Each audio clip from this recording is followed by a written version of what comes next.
नमस्कार, मेरा नाम है डॉक्टर पुरु धवन और आज इस वीडियो में हम बात करने वाले हैं पार्किंसन के बारे में। और अक्सर कहा जाता है कि पार्किंसन जो है ना वो बुढ़ापे की बीमारी है, ये बूढ़े लोगों में होती है, जवान लोगों में होती नहीं है। इसी को हम समझने की कोशिश करेंगे इस वीडियो में। तो पार्किंसन में क्या हो रहा है? पार्किंसन में ब्रेन के अंदर डोपामिन कम बन रहा है। डोपामिन वो केमिकल होता है जो ब्रेन को आपकी मसल्स के साथ कोऑर्डिनेट करने में हेल्प करता है।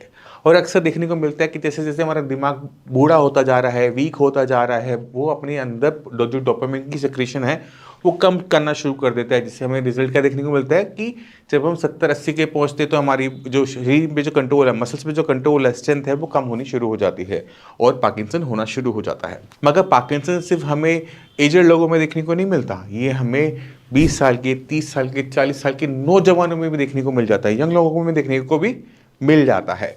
क्योंकि दिक्कत तो ब्रेन की है। ब्रेन जब भी डोपामिन बनाना कम कर देगा, पार्किंसन होना शुरू हो जाएगा। चाहे वो 20 की उम्र में हो, चाहे वो 80 की उम्र में हो, उससे फर्क नहीं पड़ता। जब किसी यंग पर्सन को पार्किंसन होता है, उसको हम क्या कहते हैं? YOPD, young onset Parkinson disease. यानी ब्रेन को ऐसा कुछ हुआ कि उसने डोपामिन बनाना कम कर दिया। अब जब यंग पीपल आते हैं, जब हम उनको देखते हैं, ऑब्जर्वेशन में लेते हैं, उनसे हिस्ट्री टेकिंग करते हैं, तो पूछ जानने की कोशिश करते हैं कि इस यंग पर्सन के अंदर क्यों पार्किंसन डेवलप हुआ। तो उसके जो पीछे कारण है वो हमें कॉमनली देखने को मिल जाते हैं। मैं आपको उंगलियों पे गिना सकता हूँ। पहला है आपका स्ट्रेस, पढ़ाई का स्ट्रेस, नौकरी का स्ट्रेस, घर की जिम्मेदारियों का स्ट्रेस।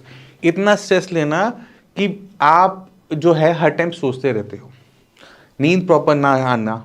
अगर आप पूरी रात जाग रहे हो पढ़ाई के लिए, काम के लिए, तो आपके ब्रेन को रेस्ट नहीं मिल रहा। दिन में 3 घंटे सो रहे हो, 4 घंटे सो रहे हो, तो आपके ब्रेन को प्रॉपर रेस्ट नहीं मिलता। ब्रेन अपने आप को रिपेयर नहीं कर पाता, क्योंकि दिन में जो भी उसने काम किया तो टूट फूट होती है। बट वो अगर आप रात को सो जाते हैं प्रॉपर तरीके से तो वो रिपेयर हो जाती है। बट अगर आपकी जो स्लीपिंग साइकिल है वो डिस्टर्ब है आपकी हैबिट्स की वजह से, कि आपको टीवी देखना बहुत पसंद है, रात को मोबाइल चलाना बहुत पसंद है, किसी से फ़ोन पे बातें कर रहे हो, या फिर आपका स्ट्रेस लेवल बहुत ज़्यादा है, तो ब्रेन में वो रिपेयर नहीं हो पाता। तो हमें सबसे पहले क्या दिक्कत होती है? सिस्टमिक दिक्कत आनी शुरू हो जाती है। जैसे आपको कॉन्स्टिपेशन होना शुरू हो जाएगा, गैस एसिडिटी की दिक्कत होनी शुरू हो जाएगी। बट अगर आप इन सिग्नल्स को ना समझो और अपनी जो नींद है वो कम रखोगे, आपको क्या दिक्कत देखने को मिलेगी कि आपकी ये जो गैस की, एसिडिटी की, कॉन्स्टिपेशन की दिक्कत है, ये तो सॉल्व हो गई, मगर आपके हाथ पैर पे जो आपका कंट्रोल है वो धीरे धीरे कम होना शुरू हो जाता है। अब नींद की दिक्कत भी कुछ होती है कि जो हम अनजाने अनजाने में गलती कर रहे हैं, कुछ होती है कि आती ही नहीं है। अगर नींद आपको नेचुरल तरीके से आती ही नहीं है, आप चाहते हो कि आप सो जाओ बट फिर भी आपको नहीं आ रही, आपको स्ट्रेस भी नहीं है, कोई रीज़न नहीं है, तो वहाँ पर डॉक्टर की ज़रूरत होती है। जहाँ पर हमें दिख पाता है कि ओके, ये जो परेशानी है, ये जो स्ट्रेस है, या ये जो भी काम है मुझे बीमार कर रहा है, वहाँ पर उस चीज़ को भी बदलने की ज़रूरत होती है। क्योंकि अगर आप ऐसा कोई काम कर रहे हो जो आपको रात भर जगाता है, दिन में प्रॉपर तरीके से सोने नहीं देता, जब तक आप काम को शिफ्ट नहीं करोगे तब तक ये पार्किंसन की दिक्कत आप में बनी रहेगी। अक्सर पेशेंट आके कहते हैं, डॉक्टर साहब मैं अपना काम तो बदल नहीं सकता, रोजी रोटी कैसे चलेगी, मेरा घर कैसे चलेगा, मैं काम कैसे छोड़ दूँ, आप मुझे इसके साथ ही ठीक कर दो। और हम उनको कर देते हैं मना। रीज़न ये है कि हम जितनी मर्जी कोशिश कर लें, हम ये जो रेस्टिंग साइकिल है ना, जब तक ये पूरी नहीं होगी, पार्किंसन पेशेंट में आराम देखने को नहीं मिलता। तो आपको ये अंडरस्टैंड करने की कोशिश करिए कि आपने बॉडी को नेचुरल तरीके में लेके जाना था। बॉडी में जो नेचुरल सिस्टम है उसको आपने इस्टेब्लिश करना होता है, ना कि नया आर्टिफिशियल सिस्टम बनाना होता है। हमारी बॉडी में नेचुरल सिस्टम क्या है कि हम दिन में काम करते हैं, एक्टिव रहते हैं, रात को जब हम सोते हैं 8-9 घंटे की नींद लेते हैं, तो हमारी बॉडी में रिपेयर होता है, इंक्लूडिंग हमारा ब्रेन में भी। अब आप इसको 7 घंटे कर सकते हो, बट आप इसको 3-4 घंटे पे ले जाओगे तो परेशानी होगी ही होगी। तो मेरी उन पेशेंट से रिक्वेस्ट है कि जो इस वीडियो को देख रहे हैं, बहुत यंग हैं और उनको पार्किंसन हो रहा है, तो आपको कोई भी कारण हो, चाहे वो आपकी स्टडीज़ हो, चाहे वो आपकी जॉब हो, चाहे कोई भी रीज़न हो, आपको उस रीज़न को वहाँ से हटाना पड़ेगा, उसे चेंज करना पड़ेगा, तब जाके आपका जो पार्किंसंस है वो ठीक होना शुरू होगा, वरना आप इसी ट्रैप में फंसे रह जाओगे। YOPD हमें एक और केसेस में देखने को मिलता है जहाँ पर ये फैमिली में चलता हुआ आ रहा होता है। आपकी बॉडी में कितना डोपामिन बनेगा, आपके ब्रेन में कितना डोपामिन बनेगा, ये डिसाइड हमारे जीन्स भी करते हैं। हमें जो माता पिता से जीन्स मिले हैं वो भी डिसाइड कर रहे हैं कि हम कितना डोपामिन प्रोड्यूस करेंगे।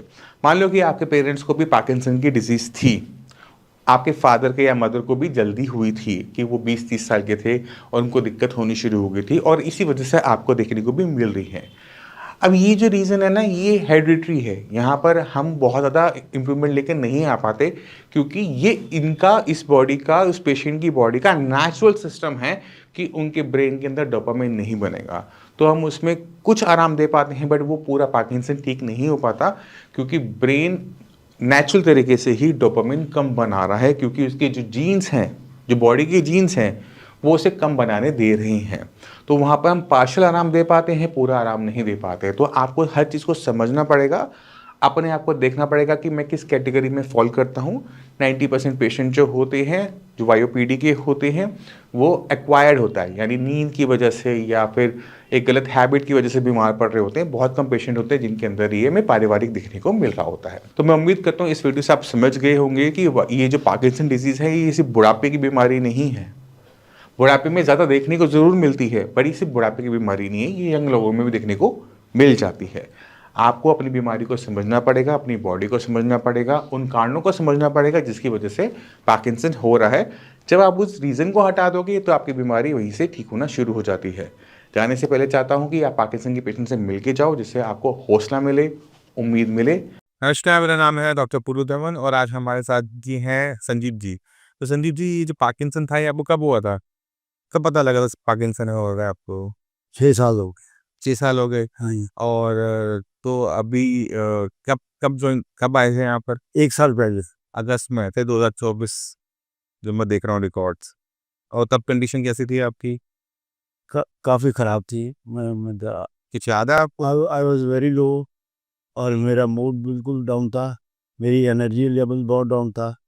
मैं वॉकिंग में भी डिफ़िकल्टी हो रही थी, हाथ भी काँप रहे थे। ट्रेमर्स वेमर्स थे तब? ट्रेमर्स थे सब काफ़ी थे। हाँ। और अब कैसे हो? अब तो ऑलमोस्ट 90-95% मैं अब ट्रेमर्स तो नहीं है? नहीं, ट्रेमर्स नहीं है, बिल्कुल स्टेबल। बिल्कुल स्टेबल है। और खाना डाइट ठीक है आपकी? खाना नॉर्मल हो गया एकदम, भूख ठीक तो भूख ठीक है। तो जो आपकी इम्प्रूवमेंट रही उसको लेके कैसे लेते हो आप? डॉक्टर्स ने तो आपको कुछ कहा होगा पार्किंसन को लेकर? पार्किंसन का ज़्यादातर तो यही कहते हैं कि ये ट्रीटमेंट नहीं होता इसका, हाँ, ये रिवर्स नहीं होती। हाँ। और मेरे हिसाब से ये रिवर्स हो गई। तो डॉक्टर को दिखाया एलोपैथी वाले डॉक्टर को जाके? अभी दिखाना है उसको। लास्ट को वो कहते? लेकिन डॉक्टर ने दाँत से दिखाया था, he said you are again to number 1, मतलब स्टार्टिंग पॉइंट पे आ गए हो आप। अच्छा, तो उन्होंने भी मान लिया रिवर्स हो गया। हाँ, स्टार्टिंग। तो आपने बताया कि यहाँ से ट्रीटमेंट चल रहा है? हाँ, बताया है। क्या कहते हैं? They don't believe in that. जो एलोपैथी के डॉक्टर है, they don't say anything about Ayurveda और ये सबके सारे ये फाइट चलती रहती है। हाँ, ये वो मानते नहीं हैं। हम्म। तो संजीव जी, हमारे पास 2024 में अगस्त के महीने में आए थे। तब इनके चलते समय इनके हाथ नहीं देखते थे, हाँ, ऐसे बिल्कुल स्ट्रेट चलते थे। बैक की मूवमेंट बहुत कम थी। हाँ। और नींद नहीं आती थी इनको और बार-बार यूरिन के लिए उठना पड़ता था। हाँ जी। बोलने में बहुत दिक्कत थी। तो थोड़े से मतलब बोलने ऑफ तो नॉर्मल है, तो नॉर्मल है। वीकनेस थी और बॉडी पूरी स्टिफ थी। ये उस टाइम की बात है 2024 की। 2024 अगस्त से लेकर आज हमारा चल रहा है दिसंबर 2025। तो तकरीबन 1 डेढ़ साल के आसपास होने वाला। और इनकी बॉडी में ज़मीन आसमान का फ़र्क है। इवन इनके एलोपैथिक डॉक्टर ने भी ये कह दिया कि आप वापस नंबर 1 न वो स्टार्टिंग पॉइंट पे आ गए, जब स्टार्ट हुआ था। तो पार्किंसन में अगर हम सही तरीके से खाना खाते हैं, सही तरीके से एक्सरसाइज करते हैं और स्ट्रेस लेवल डाउन कर लेते हैं, मेडिसिन की हेल्प से पेशेंट रिकवर कर सकता है। बट आपको अपने शरीर पे, अपने खाने पे बहुत मेहनत करनी पड़ती है। तो अगर आप मेहनत करने के लिए तैयार हैं, तो आप कभी भी आ सकते हैं। तो संजीव जी, जो पार्किंसन के पेशेंट हैं, उनको कुछ कहना चाहोगे? उनके लिए कोई मैसेज?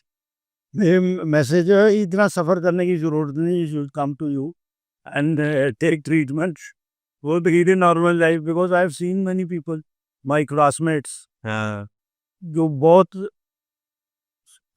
खराब सिचुएशन में चल रहे हैं। अच्छा। हाँ, उनको मैंने वो बताया भी था। I said one person from Ludhiana also, mister Agarwal from. मुझे ऐसे आती हूँ। हाँ, तो उन्होंने भी आपसे ट्रीटमेंट लिया है, मैं तो रिकमेंड करता हूँ कि आपका ट्रीटमेंट बिल्कुल सही है। जैसे पेशेंट है बहुत ज़्यादा वो डिसअपॉइंट हो जाते हैं कि एक एज हो गई। ये भी डिसअपॉइंटेड था। आई थॉट कि ये बीमारी हो गई, कहते ठीक ही नहीं हो गई, ठीक ही नहीं हो गई, नॉर्मल नहीं हो गई। उसके बाद आप वैकेशन पे भी होकर आए हो। उसके बाद तो कई बार वैकेशन पे घूमा है। बहुत। अब तो I started working more, I increase my working hours.